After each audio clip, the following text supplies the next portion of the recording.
kupa kila mmoja wetu ili aweze kuwa nayo na mwisho aweze kuona uzima wa milele. Napenda tuweze kuomba ili tuweze kuanza kipindi cha kujifunza familia. Tuombe. Baba mtakatifu, Mungu unayeishi juu mbinguni, na kuja mbele zako Bwana masaa haya nikikushukuru kwa ajili ya wema wako.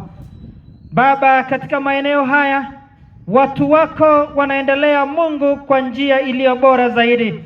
Endelea Mungu kuwatunza, endelea kuhifadhi, wape afya njema, na pia Bwana katika miisho ya nyumba zao, nyumba ikajengwa katika afya nzuri, na pia Bwana katika maenendo yaliyo mema, ili Mungu jina lako lipata kutukuzwa humo. Tuomba tunapoanza kipindi hiki uweze kwa pamoja nasi, utuongoze na utulinde hata mwisho, na nikupitia kwa jina lake Yesu Kristo tunaomba na kuamini. Amen. Wapendwa, karibuni sana katika kipindi cha kujifunza mambo ya familia.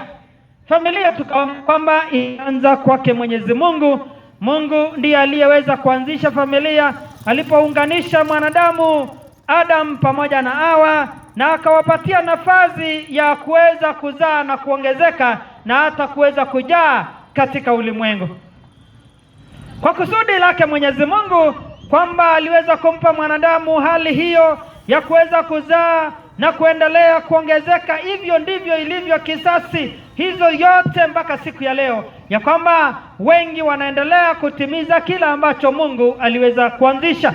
Na ndipo tukaangalia siku ya jana yale ambayo yanayovunja familia, nyumba iliyounganishwa na Mungu, watu walioishi pamoja, watu walionena pamoja, watu waliokaa mahali pamoja, watu ambao angalia walipokuwa vijana. Angalia unapoangalia na uweze kuchunguza ndani ya maisha yako ile mvuto iliyo katikati ya mtu yaani mume na mke, jinsi ambavyo walivyo.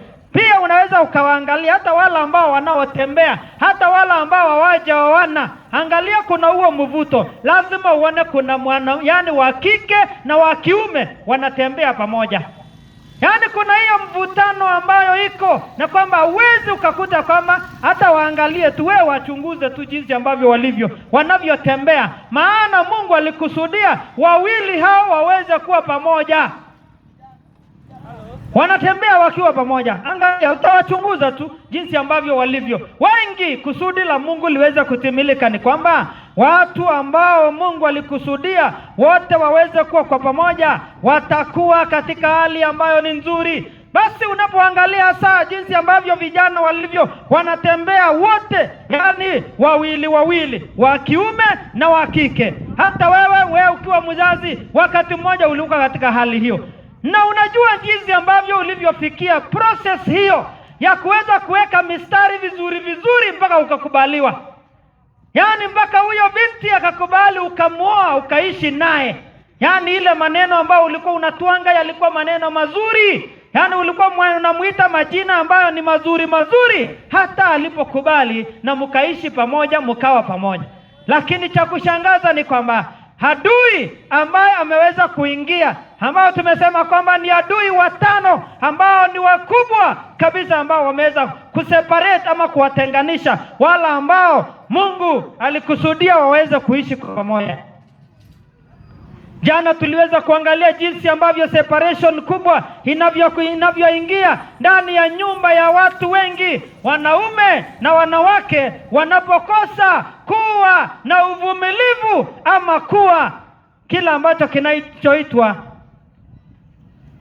adui huyu ambaye anaitwa kwamba mambo ambayo yanayotokana na mambo ya usinifu, marital unfaithfulness, ya kwamba watu hawatosheleki katika masuala ya familia. Wanapounganika wote wawili, adui huyu ameweza kuangamiza wengi. Yaani adui huyu ambaye anaitwa mambo ya usinifu imeangamiza watu wengi, na imepeleka mpaka wengi kaburini. Wengi wamekufa kwa sababu ya nini? Kwa sababu ya jambo hili la kutokuwa na uaminifu ndani ya ndoa. Yaani ndani ya ndoa watu ambao waliishi pamoja, walipendana, na ndio unakuta kwamba mpaka siku ya leo unakutana wanaitana sweetie, sijui nakupenda kuliko mandazi na chai, sijui hata nini. Wengine wanasema sijui hata ninapokuwa, yani nikikukosa, yani mahali ulipo hati silali, usingizi haikuji. Mwanaume utakuta anasema hivyo, lakini karibia yeye uone jinsi alivyo, anangorota zaidi ya kapusi. Na wakati ambapo anapoweka mistari anasema kwamba hani ninapokuwaza usingizi hata haiwezi kuja. Lakini wewe karibia tu uone jinsi ambavyo alivyo. Wewe kaa na yeye uone jinsi ambavyo alivyo, kama alalangi, kama usingizi haikuji. Lakini anasema kwamba usingizi haikuji. Yani wakati ambapo anapoelezana maneno hayo kila wakati baada ya nyingine. Lakini jambo hili, adui huyu anapoingia kwa wala ambao wameshirikiana, hawa wawili ambao wamependana, hawa wawili ambao wanaishi kwa pamoja, adui huyo ambaye anaitwa ya kwamba mambo ya usinifu inapoingia, wengi wanaishi katika hali ya kusononeka, yani nyumba zinabomoka. Unakuta mke anaama anaenda anaishi kwingine. Na Mungu ni wa maajabu, maana mara nyingi watu hao unakuta mwanaume ni malaya nambari moja. Mwanaume hakai kwa mke mmoja, lakini utakuta mke ni mwaminifu, anastiki na huyo mume peke yake. Wakati mwingine unakuta mwanamume, yani mwanamke ni msherati nambari moja, ameolewa na mume mmoja na anaishi ndani ya nyumba na mume mmoja, lakini hakai na huyo mume mmoja. Watu ambao walikwisha kuacha yale ambayo yaliyokuwa mapenzi yake Mwenyezi Mungu. Mungu akaona ya kwamba katika hali hii, na niwaambia ya kwamba mambo haya yanaendelea ndani ya nyumba ya watu. Mwanamume anaacha mke wake akaenda kwa mke mwingine. Mwanamume anaacha mke wake anaenda kwa kutafuta mke mwingine. Yaani watu ambao wamepitisha mipaka kama vile ambavyo Mungu alivyoweza kusudia. Wanaume hawa ambao wana heshima wanabomoa mpaka nyumba za watu. Nyumba za watu zimeharibika kwa sababu ya wale ambao wasioweza kusimama imara, wale ambao wasioweza kukaa ndani ya familia katika njia ambayo ni nzuri. Wanawake pia hawakuacha nyuma. Unakuta mwanamke ako na mume na huyo mume mara nyingi wakati mmoja ako na ile tabia ya ujerati ya malaya, unakuta mwingine yule mwingine ako sawa. Na ndipo unakuta kwamba wanaachana, maana mume akijua, mke akimjua mume wake ya kwamba hakai pamoja naye, ana uhusiano mwingine na wanawake wengine, mara nyingi anaachana na yule mume akahama. Ni yeye aenda aishi peke yake, lakini aachane na mume ambaye ni malaya. Wanaume wengine ambao wametulia vizuri sawa sawa, wanawake wanapokuwa katika hali hiyo, wanaume wengi wanatoka katika nyumba hizo, anaamua anaenda kuishi mbali na huyo mwanamke ambaye anatia hizo ambazo ni mbovu. Adui huyo anapoingia ndani ya familia anajaribu ama inaweka familia inaharibika, na inakuwa jambo ambalo ni mbaya ndani ya familia, ni jambo la kuchukiza. Kitabu cha Yeremia, penda tuweze kusoma kitabu cha Yeremia 5, aya yake ni aya ile ya 30. Kitabu cha Isaya 5 aya yake ni aya ya 30, inasema hivi: Jambo la ajabu na la chukizo limetokea katika nchi hii. Biblia inasema kwamba jambo la ajabu limetokea. Jambo gani? La kuchukiza katika nchi hii. Jambo la kuchukiza katika nchi hii ni jambo hili ambalo limeweza kutokea, ni jambo hili ya kutokuwa na uaminifu katika ndoa, jambo la usherati, jambo la usinifu. Hili jambo limetokea na ni jambo la ajabu, tena ni jambo la kuchukiza, maana familia nyingi imeweza kuvunjika kwa sababu ya jambo hili. Limeweza kuvunjika kwa sababu ya jambo hili. Naposoma katika kitabu cha Mithali 5 aya yake ni aya 3, Biblia inasema hivi: wale ambao wanaomaliza boma na nyumba za watu, nasema hivi ya kwamba maana midomo ya malaya udondoza asali. Sikiza mambo haya. Mdomo wa malaya, mtu ambaye asiyekwamilia kwa mke mmoja, yaani maneno aliyo nayo ni laini, ndipo inasema kwamba inadondoza ni kama asali. Wala ambao wanajua kuongea, yaani midomo hayo ya kuongea na kupangilia, na hayo mambo yote yanakuanga uongo nyingi. Hakuna kitu cha ukweli kinatajwa hapo. Maana mtu ameacha mke wake, anakuja anatangatanga na wake wa wengine. Wengine anapata wale ambao labda ni wanjane, anakuja kuwasumbua katika maisha yao. Yaani ni jambo la ajabu ambalo limechukia. Na ndipo anasema hivi kwamba maana midomo ya malaya udodoza asali, na kinywa chake ni laini kuliko mafuta. Yaani kinywa cha mtu ambaye ni malaya ni laini sana, yaani ni mdomo ambao ni mwororo. Maneno ambayo yanaongea ni unafikiria kwamba ataishi jinsi ambavyo ilivyo. Angalia wengi ambao walio na tabia hiyo, wamechukua wanawake zaidi, ni wengi. Maana anapoongea na huyu anaona kama ni malaika ameshuka, hanakubaliana naye. Baada ya siku fulani anaanza furugu, yaani anaama tena, anaenda kwa mwingine. Yaani midomo ya malaya ni kama, yaani yanadondosa kama asali. Wapendwa, nyumba inavunjika kwa sababu ya watu kutokuwa na heshima na nyumba zao. Sikiza jinsi ambavyo Mungu alikusudia katika maisha ya mwanadamu. Kitabu cha Mithali 5 aya yake ni aya 15 na kwenda hata fungu la 18. Maandiko matakatifu inasema hivi ya kwamba unywe maji ya birika lako mwenyewe. Sikizeni wanaume, sikiza na uweze ukatega masikio yako vizuri, ukaishi maisha ambayo ni salama. Maandiko inasema hivi ya kwamba unywe maji ya birika lako mwenyewe, na maji yenye kububujika katika kizima chake. Uweze kunywa maji ambayo ni ya birika lako mwenyewe, yaani kidimbwi kiwe chako mwenyewe. Achana kuchanganya na watu wengine. Usifanye kama kikombe kinachopelekwa shambani na mtungi wa maji. Maana kila mtu lazima aweze kutumia kikombe hicho, maana kikombe kimepelekwa kimoja. Inasema kwamba uweze kukinywa maji ambayo ni yako mwenyewe, maji ambayo ni yako mwenyewe. Fungu la 15 inasema, 16 inasema, je, chemichemi zako zatawanyika mbali? Anauliza swali, je, chemichemi hiyo inayotoa maji ambayo ni maji ambayo ni mazuri, je, yanatawanyika, yanagawiwa na wengine? Inaendelea kusema hivi, na mito ya maji katika njia kuu. 17, yawe yako mwenyewe peke yako, wala si ya wageni pamoja nawe. Maji hayo ambayo Mungu alikusudia, yaani namaanisha mke wako, yaani uweze kunywa maji yaliyo yako peke yako, isiwe ni ya wageni. Maana wengi wanakaribishanga wageni.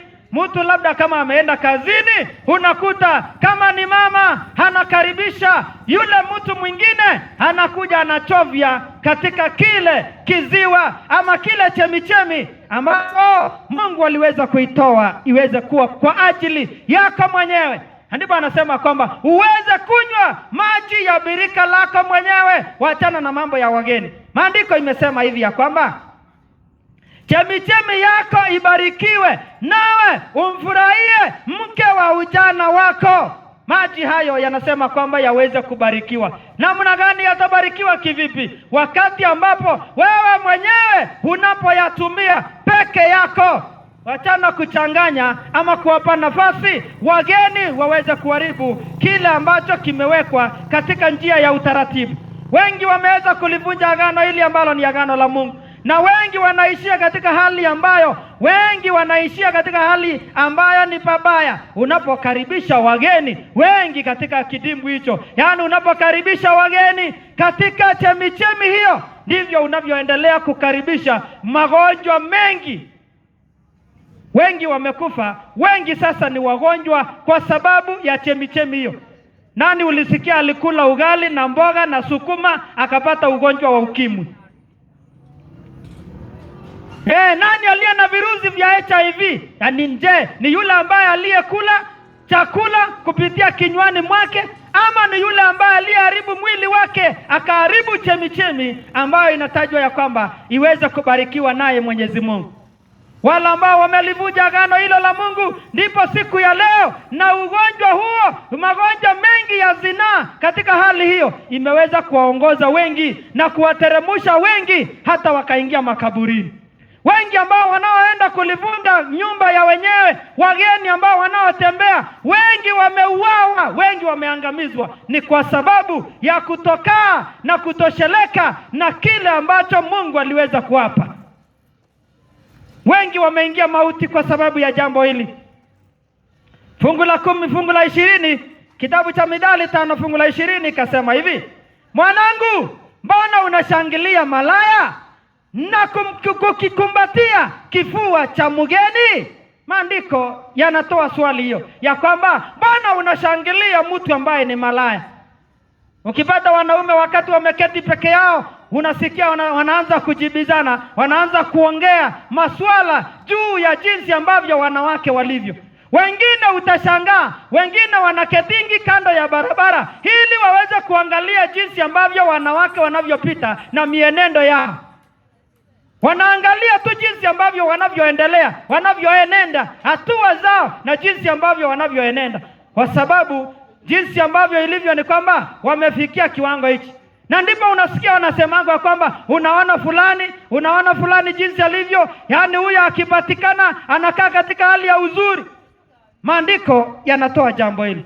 Wanawake nao wanapokuwa mahali pale wakikutana, hata angalia kwenye mitandao jinsi ambavyo wanavyoongea.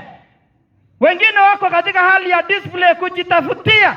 Yaani mtu anaweka picha yake kwa wall, alafu anatumana ili watu wamtafute. Maandiko inasema hivi ya kwamba mwanangu, mbona unashangilia malaya? Mbona unakumbatia kifuani mwako? Yaani wale ambao wageni unawaweka kifuani mwako wageni. Kwa sababu ya nini? Maovu ambayo yameongezeka na udhalimu ambao umeendelea kuwa kubwa sana, imeharibu wengi na kufanya wengi wakaishia katika hali ya kuangamia na kupotea milele pasipoonekana tena. Wapendwa, jioni ya siku ya leo, mambo ambayo yako katika hali hii ni kwamba wengi wanaondoka katika nyumba zao wakatafuta wengine kwa sababu ya mambo ambayo nitakueleza masaa haya. Jambo la kwanza inasemekana ya kwamba kuna starvation pale nyumbani. Yaani kuna njaa.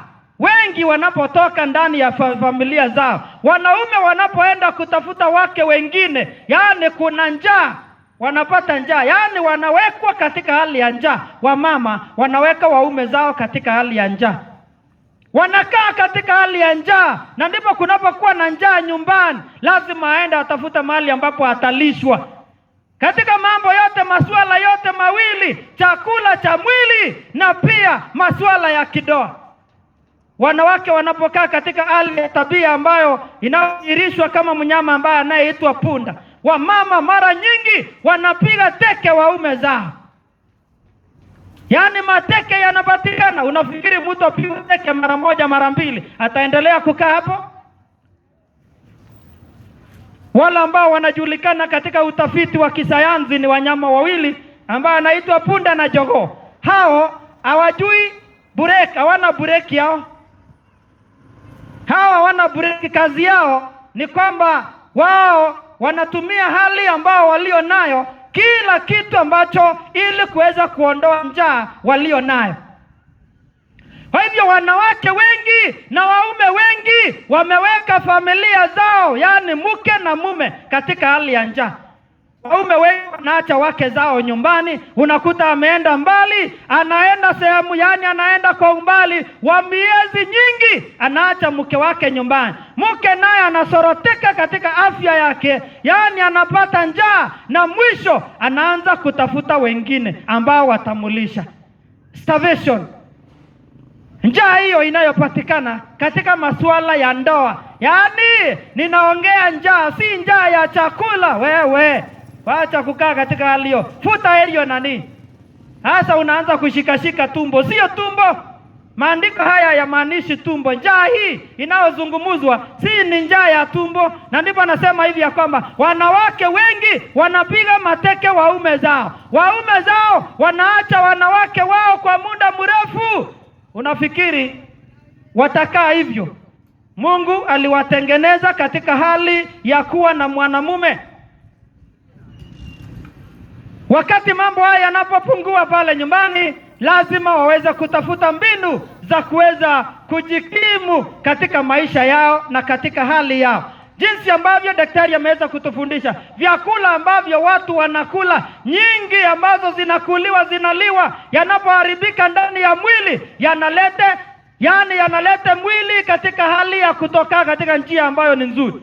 Ungekuta wanawake kitambo zamani zile, mwanamke angekaa miaka mingi na angeishi vizuri. Lakini sasa maisha ambayo yako kwa siku ya leo, watu ni kukimbia mbio mbio. Hivyo basi ya kwamba wanaume na wanawake, wanaume na wamama, tafuteni mbinu ya kukidhi, ya kuondoa njaa pale nyumbani. Yaani njaa iweze kuondolewa, ili nyumba ikaweza kuwa na furaha. Wageni wasije wakakaribishwa, maana wageni hao wanakaribishwa wakati ambapo kunapokuwa njaa. Na ndipo unaona ya kwamba wanaume wengi wanapoenda, kama vile ambavyo daktari alizungumzia, wala ambao wanaenda kwenye vilabu, unakuta mtu anaenda mahali pale, akimaliza kutoka mahali pale, akienda kulala, yaani analala, nimekuambia kile usingizi ambayo anayolala, mambo yanapita, usiku unaenda, mchana unaenda, siku baada, yaani siku zote zinaenda hivyo. Yaani unafikiri mwanamke atakaa na mwanamume ndani ya nyumba ambaye kazi yake ni kulala kila wakati? Hayo ni masuala ambayo yameweza kuvunja familia nyingi, yamefanya familia nyingi yakaweza kuvunjika. Jambo lingine ni kwamba tabia zilizoanzishwa pale mbeleni kabla ya kuoana ama kuolewa. Iwapo kama vile watu ambao mnaoishi katika mtaa huu, watu ambao wanaishi ndani ya ploti, wengi waliacha waume zao, waume nao waliacha wake zao. Basi ndani ya nyumba ambao wanaoishi, tabia mpaka yenye watoto wanaona. Wengine wanaishi ndani ya nyumba ambayo ni single room, rumi moja, na pale ndani kuna watoto na wazazi hao wawili wako mahali pale, wote wako hapo. Unafikiri watoto wata-understand nini? Na pale shuleni, katika shule, yaani wanapokuwa katika grade ya 5 wameanza kusoma sehemu za mwili yote. Nowadays hata wanaonyeshwa katika hali jinsi ambavyo ilivyo, na wanafundishwa vizuri. Ni nini kimebaki? Waende wafanye mazoezi. Na mazoezi nani anawafundisha? Wazazi wao ndio wanaowafundisha kila ambacho kinachoendelea. Na kwa sababu unapofundisha mtoto wako katika hali hiyo, aweze kuzoea kila ambacho mzazi unafanya, hivyo ndivyo mtoto wako naye atakuwa, maana atachukua tabia ambayo amekuona. Wengi mnaonanga kama watoto wamelala, mnafikiri wamelala. Hawa ni werevu kuliko kila kitu ambacho kilichoko. Wanaposema ya kwamba wamelala, wanainuanga kaburanketi sehemu ya macho ama uso wao, ili waweze kuchungulia jinsi ambavyo mlivyo. Na baada ya hiyo, inapofikia kiwango cha kwamba huyo mtoto kama alizoea kuona tabia hizo, jinsi ambavyo alivyolelewa, angalia wengine watoto wako pale nyumbani, una watoto lakini unabadilisha waume siku baada ya siku, na unawaambia ni anko, ati anko amekuja, sijui nini. Unangojea watoto walale, watoto wanangojea anko haendi mpaka watoto wapatwe na usingizi, wamelala kwa viti, wanasafirishwa ndio waende walalishwe. Na anko anakaa, watoto wakiamuka asubuhi wanakuta anko wako. Watoto wanazoea tabia hiyo. Wakati atakapoolewa, kama ni msichana, kama ni mwanaume atakapooa, hataweza kurithi hiyo tabia ambayo aliona wazazi wake wakiwa nayo. Na hiyo ndio imekuwa chanzo kingine cha kuvunja nyumba na kumaliza boma za watu. Jambo lingine ni jinsi ambavyo association ya kuishi na companies, yani watu ambao wanaishi na watu wa tabia mbalimbali. Mtu alizoea tabia ya ukahaba, alafu na wewe unakaa pamoja naye, anakufiana, unaanza kuinherit, kuchukua yale maneno ambayo anayotenda, hata mazungumzo peke yake. Wakorintho wa kwanza 15 haya ya 33. Tabia mbaya, yani mazungumzo mabaya, huharibu tabia njema. Kama vile ambavyo enendi mahali mpate wakati ambapo watu wanaongea, kama ni wamama wanaongea tabia za wanaume, wanaongea jinsi ambavyo hao watu walivyo na majembe ambao wanalima vizuri. Yani wanajadiliana, wanaongea kabisa. Kama kuna aliye mahali pale anasikiza mambo hayo, siku baada ya siku, mwisho mawazo yake yataharibika, na ataenda kufanya hayo, na ataenda kujaribu, na anapojaribu anaangamiza nyumba yake, yani anabomoa nyumba yake. Wengine wanafanya mambo haya kwa sababu mume anatoka anatafuta mke mwingine, mke naye anatafuta mume mwingine. Kwa sababu ya nini? Kwa sababu ya punishment, kwa sababu ya mpenzi wake. Yani anaona kama kuna jambo ambalo limetendeka, anaona kwamba anafikia kiwango cha kwamba anakasirika, na anapokasirika anaenda kulazimisha kufanya jambo ikiwa ni ghadhabu kwa ajili ya mume wake. Wanawake ambao ni wagomvi pale nyumbani, mara nyingi waume zao wanaondoka wanaenda, na wakati huo mume huyo hata ijapokuwa amempenda huyo mke sana, ili aweze kujani ikae kama ni punishment, kama ni ghadhabu ambayo anatoa kwa ajili ya mke wake, inabidi anaenda kutembea na wake wengine.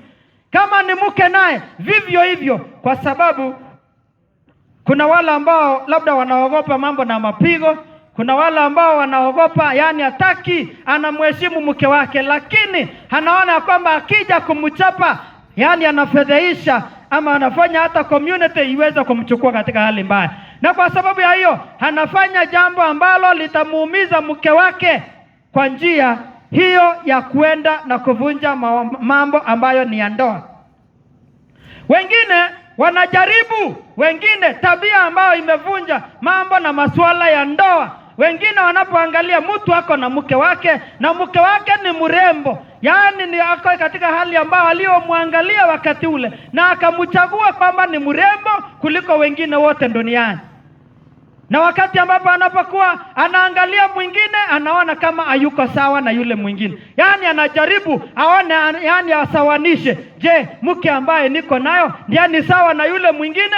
Mume naye anaona, anasema kwamba mke naye, huyu mume nilie nayo, je, anafanana na yule mume mwingine? Anaanza kusawanisha mume wake ama mke wake na wale wengine. Biblia inasema ya kwamba, na maandiko matakatifu ya kwamba, usije ukasahau ya kwamba wanawake na waume wote wako sawa katika dunia. Tofauti tu ni jinsi ambavyo wanavyokaa ndani ya familia yao. Lakini katika sehemu ya maumbile, jinsi ambavyo Mungu alivyoweza kuumba mwanamke, yeyote ameumbwa sawa na mwingine. So wewe unapomwacha yako, unaona kwamba labda maumbile ni tofauti, wewe wacha mchezo, kaa na ule ambaye ulio naye. Jambo lingine ni mambo ya culture practices ndani ya familia. Imevunja nyumba nyingi. Wengine wanawekelea mambo mengine ndani ambayo ni ya kitamaduni, sheria ambazo zina msingi ndani ya maandiko matakatifu. Hayo wengine wanawekelea ndani ya familia ama masuala ya kijamii, na hayo mengi yameweza kuvunja nyumba nyingi. Jambo lingine inaitwa jambo ambalo kwa Kiingereza wanaita poor relationship between both spouses. Hao wote ambao ni wawili wanapokuwa na mawasiliano na jambo ambalo si mazuri, katika hali hiyo mahusiano mazuri, nyumba pia inaharibika. Tutakuja tuendelee tuangalie mambo hayo, jinsi ambavyo maandiko yanavyozungumzia na jinsi ambavyo yanavyoharibika.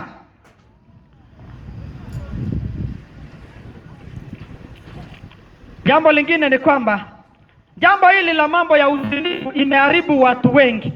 Jambo hili la usinifu, wacha nikwambie siku ya leo ya kwamba hata usikia yule ambaye ameokoka namna gani, asipookoka ndani ya moyo, yani akabadilika na kuacha tabia hiyo, hiyo mwili haibadilikangi. Sehemu hiyo ya mwili iliyo na mambo hayo, yani mawazo, ni yani haiwezi badilika, haibadilikangi na haiokokangi. So unapokuta wachungaji na wengine ambao wanasifiwa sana kanisani wanaingianga katika masuala hayo, maana sehemu hiyo ya mwili haibadiliki. Na ndipo inaleta kitu ambacho kinaitwa spiritual death, yaani watu wengi wanakufa katika maisha ya kiroho. Hii ni jambo ambalo limewaangusha wengi, na wacha nikwambie, wachungaji wengi katika ulimwengu ambao tuliomo, hata katika mtaa huu ambao mliomo, wachungaji wengi wana tabia hii. Wengi ambao ni wakuu katika makanisa, hao ndio walio na tabia kama hii. Na wacha nikwambie, hasa mahali ambapo kuna muziki kanisani, mahali ambapo palipo na muziki kanisani, wanadada wa mama wanapoimba, yaani wanapoimba, wanasemanga ya kwamba pasia lilikuwa la hekalu na ilipasuka wakati Yesu alipoangikwa pale msalabani. Hiyo pasia ilipasuka. Kwa hivyo watu wanapokuwa hata kama ni kanisani, macho, Kiswahili nao wakasema macho hayana nini? Macho hayana pasia. Basi wanawake wanapoimba kanisani, katika ile hali mwili inaporukaruka katika hali ile, wachungaji mara nyingi, na uangalie hata wazee, hata vijana mara nyingi hawarukangi, kazi yao tu ni kutingiza mwili pole pole. Lakini mama sasa anaruka kabisa, anarukisha mwili, kila sehemu ya mwili ina bounce. Unafikiri mwanaume akiwa hapa anafikiria nini? Huyo mwanaume, yaani huyo, maana yeye, angalia jinsi ambavyo wanavyofanya kale kanisani. Ukimpata mchungaji mara nyingi, huyo mchungaji badala ya kurukaruka kama vyenye washiriki wanaruka, yeye tu ni kupindua mwili. Yeye tu, yaani kazi yake tu ni yaani yeye hataki kuumia. Lakini wale wengine jinsi ambavyo wanavyorukaruka, hivyo ndivyo ilivyo, ya kwamba anapoangalia kwa macho yao. Na ndipo unakuta ya kwamba wanadada wanaruka vizuri, wanarukaruka wakisema wanamrukia Mungu, kumbe si Mungu wanamrukia. Wana display miili yao na sehemu zao za mwili kwa wachungaji. Baada ya hiyo, mchungaji anatembea nyumba, unafikiri anapeleka maombi, anaenda kuombea washirika wake. Lakini kwa sababu ya jinsi ulivyokuwa unarukaruka kanisani ukiimba, hivyo ndio aliangalia na akatamani mwili wako. Na hiyo ndio unakuta ya kwamba wengi wameanguka katika hali hiyo. Wengi wameishia katika njia ya kuanguka. Wengi wameanguka katika hali hiyo. Jambo hilo ambalo limeleta mambo hayo ya kwamba nyumba inavunjika, nyumba inaharibika, ni kwa sababu ya mambo kama hayo ambayo ni practices zinayofanyika ambayo hayako ndani andiko matakatifu. Hayo nayo hayaonekani, ili kwamba usije. Na mara nyingi katika mshauri ambao ulioko ya kwamba mchungaji anapotembea kwako, usiwe peke yako, wacha atoe ripoti ili mwanamume ama mume wako aweze kuwapo. Wengine wanatembeanga wakati ni mke peke yake yako. Wengine hata wanangojea masaa, yaani wakati kama huu shule imefunguliwa, watoto wameenda shuleni, yaani mzee naye ameenda kazini, ndio mchungaji anakuja. Akienda anaanza kutengenezewa mayai. Unamtengenezea mayai na aliona mwili yako jinsi ilivyo, utaepa. Masuala ambayo yanayovunja nyumba za watu. Na ndipo unakuta mpaka wengine wamemchukia Mungu kwa sababu ya watu ambao wasio na utaratibu ndani ya familia ama katika masuala ya wafamilia. Na ndipo mambo haya yanapoingia, mambo haya yanapopatikana, yanaangusha familia nyingi na nyumba nyingi zinakuwa zimeharibika. Jambo lingine ambalo nimeaizungumzia tena ni kwamba hali ya magonjwa kama vile hayo mambo kama vile ugonjwa wa HIV ama magonjwa hayo mengine ambayo yanayosambazwa kupitia kwa mambo ya sexual ama tabia hiyo ya mahusiano kati ya mwanamume na mwanamke, wengi wanaacha ama wengi wanaachana nayo. Maana mke wako akijua ya kwamba wewe umeanza kuambatana na yule ambaye anayejulikana na kwamba imejulikana na ameanza kunenwa ya kwamba ana ugonjwa, yaani ya kwamba ana virusi hizi za kuangamiza, wake wengi wanaamua, wanatoka nyumbani mwao, wanaenda kabisa, wanatoka, wanaamua heri hiyo ndoa iishe, maana wewe umeanza tabia ambayo sio nzuri. Na wengi wanaenda kujihakikisha, yaani katika vipimo, hakikuta ya kwamba bado mwili wake uko sawa, anaamua anaenda.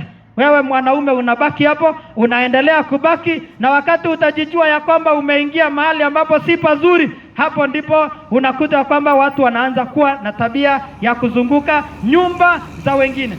Na unakuta wengine hata hawana aibu, wanasema hii ugonjwa hii kuja kwa ajili ya ng'ombe, ati ilikuja iweze kuandama mwanadamu. Na wengi wanaendelea kuongeza na kusambaza. Wacha nikwambie, kuangamia utaisha.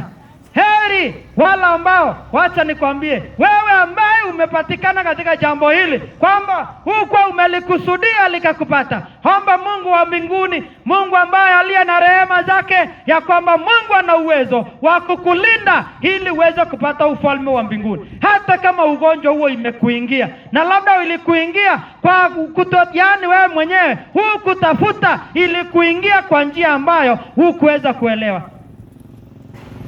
Mungu wa mbinguni ana rehema zake, na kwamba atakweza kukupa rehema zake za mbinguni. Wewe utaishi katika ulimwengu kwa miaka hii ambayo utakayoishi, kisha unapomrejea kwa Yesu Kristo, huyu atakupa nafasi ya kuingia katika ufalme wa mbinguni. Familia nyingi zimeangamizwa, ama watu wametengana katika manyumba kwa sababu ya jambo hili ambalo ni jambo la kutokuwa na uaminifu pale nyumbani. Wapendwa, tuishi katika masuala ambayo ni ya kuishi.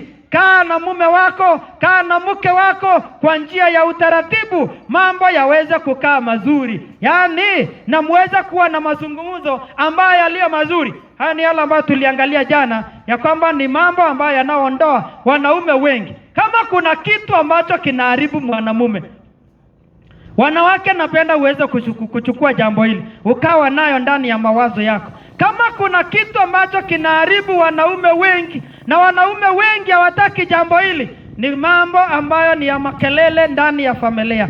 Mwanamume kama ameenda mahali, amechoka, amefanya nini, achana na makelele. Anapokuja, kazi yako ni makelele. Na ndipo unapokuwa katika hali hiyo, yaani huyo mwanamume hataki mambo hayo. Jambo lingine, mwanamume hataki uwe unamkumbusha mambo ambayo yaliyopita, maana wanawake ni kama walilaaniwa ama walifanyiwa nini. Maana tangu walipoolewa kuna jambo ambalo labda hata sahau maishani mwake, na kwamba atakutolea historia, atatoa historia tangu walipoolewa, atakupa habari tangu walipoolewa, jinsi ambavyo mume ulimkosea, atakupa hiyo habari. Labda saa hizi ako na miaka 50 tangu aolewe. Huyo ni mtu ambaye labda ako na miaka 70. Huyo ni mama ambaye labda ako na miaka 70, labda ako na miaka 50 akiwa ndani ya ndoa. Lakini lazima atamkumbusha mume wake kile kilichotendeka miaka 50, yani tangu walipoolewa. Wanakuanga na capacity ya kufunga, na wanako yaani uwezo wa kuwa na nyororo ya kufunga maneno, na maneno mazuri, ila maneno mbaya wako nayo, wanafunga vizuri miaka yao yote. Ukifanya jambo fulani unakumbushwa kila ambacho ulifanya, na jambo hilo wanaume hawalipendi kabisa, na ndio inafanya wanaume wengi wasonge mbali.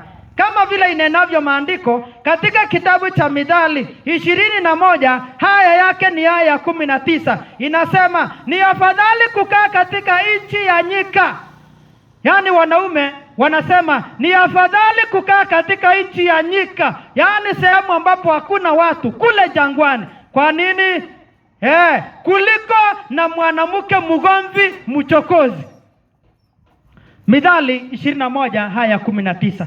Yaani wanasema ni heri akae mahali ambapo ni mbali pasipo na watu, kuliko kukaa na mwanamke ambaye ni mgomvi, tena ni mchokozi, kila wakati yako na maneno.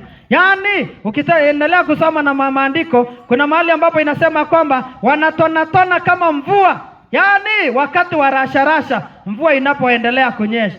Yaani ndio kitabu cha Mithali 27 fungu la 15 inasema hivi: kutonatona daima siku ya mvua nyingi, na mwanamke mgomvi ni sawasawa. Yaani wakati kuna rasharasha, wanawake ambao hawana heshima na waume zao, kazi yao ni kama ile rasharasha, maji ambayo yanaanguka, huwezi fanya kitu. Ni sawasawa na wanawake ambao kazi yao wana ugomvi, kazi yao kila wakati ni makelele, kila wakati mazungumzo ambayo si mazuri, kila wakati ni makasiriko. Yaani kila wakati unamkuta hako katika situation ambayo ni tofauti mara kwa mara. Na ndipo inafanya wanaume wengi waanze kutafuta plan B, mahali ambapo wataondoka ili waache yule ambaye aliye na ugomvi. Na hiyo ni moja baadhi ya kila ambacho kimeharibu nyumba nyingi. Na hii inakuanga nayo kitu ambacho kinakuwa inherited. Mama, kama uko na makelele kila wakati nyumbani, Wamama, sikiza jambo hili. Kama unakuanga wewe kazi yako ni makelele, wakati mwingine mume amekukosea, unaanza kutusi watoto. Angalia umbwa hii, ondoka hapa mbuzi wewe, sijui nini kila wakati. Wengi wanakuanga na tabia hiyo. Yaani kila wakati ni makelele, kila wakati ni hasira. Mpaka hata majirani wamejua tabia ulio nayo, ya kwamba wewe kazi yako ni makelele, kazi yako ni hasira. Watoto wako, binti zako wanakuanga na jambo hilo, wanalichukua jambo hilo. Yaani nasema hivi, watoto, jinsi ambavyo maandiko inavyosema, kitabu cha Ezekieli inazungumzia jambo hili, ya kwamba kama vile ambavyo alivyo mama, hivyo ndivyo navyo alivyo na binti yake. So mama, kama wewe ni mtu wa makelele kila wakati, wengine hata hawana aibu, wanapigianga mume wao kelele mbele ya watoto. Wengine hata wanatukana waume zao mbele ya watoto. Unafikiri huyo mtoto, unapomtusi mume wako mbele ya mtoto, huyo msichana naye atakapoolewa ataenda kuwa na heshima na mume wake? Na hivyo ndivyo nyumba nyingi zimeharibika, zimevunjika nyumba nyingi. Na ni kwa sababu ya mambo kama haya. Wapendwa, ukiwa na swali lolote na kuweza kuwa na nafasi ya kuulizia, ili nyumba ziweze kujengwa zikaishi vizuri. Na kwamba usione ya kwamba umefika kiwango cha kwamba nyumba imeharibika. Inaweza ikatengenezwa kama vile mwili inavyoingiwa na ugonjwa na inatibiwa ukawa salama. Ijapokuwa elewa ya kwamba kuna magonjwa ambayo hayasikii madawa. Pia ndani ya familia kuna familia ambayo hata kujaribu kurekebisha yanakuwa ni magumu. Nenda mbele za Mungu ukaweza kumwomba Mungu. Hebu Mungu wetu atubariki kwa mafundisho ya siku ya leo, kwamba tutaendelea na mafundisho hayo siku baada ya siku hata utakapokamilisha ibada hii ya mahubiri katika uwanja huu ya Gatundia. Mungu wetu awabariki, na Mungu awalinde, na Mungu awahifadhi siku zote, na nyumba yenu ikawa na mibaraka. Tuombe. Baba wetu mtakatifu, Mungu unayeishi juu mbinguni, tuanja mbele zako masaa haya.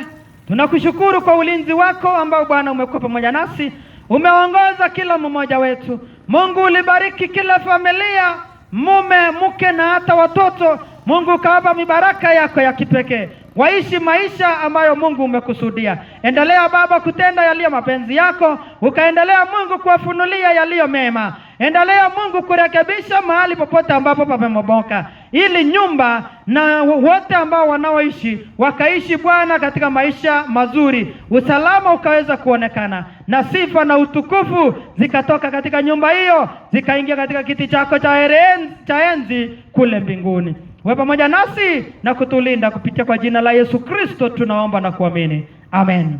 Amen.